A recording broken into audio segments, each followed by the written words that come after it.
makita kayo dito sa pugante yung anak ko.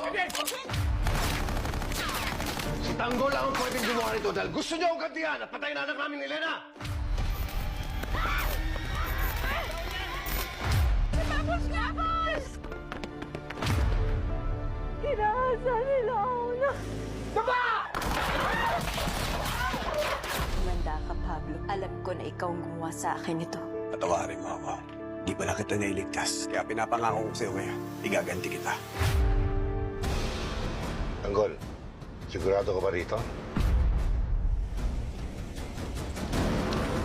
Yan, may dumarating. Yun na ba yun? Si Alberto, Mapapahama ka dyan. ayaw niyo ako samahan.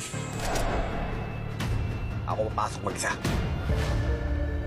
Mukhang mabibigyan ko na rin ng katarungan ang pagkamatay mo.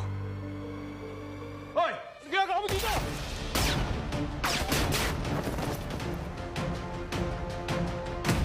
Palimutan niyo!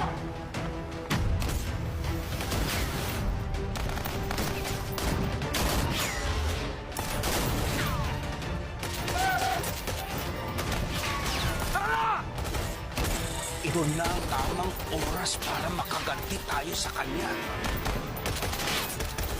Hindi! Hindi ko!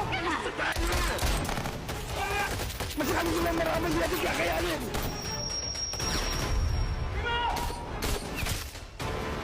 Primo! Kulang pa yan sa ginawa ninyo kay Yoli! Harap tayo sa ako! Papatay sa'yo!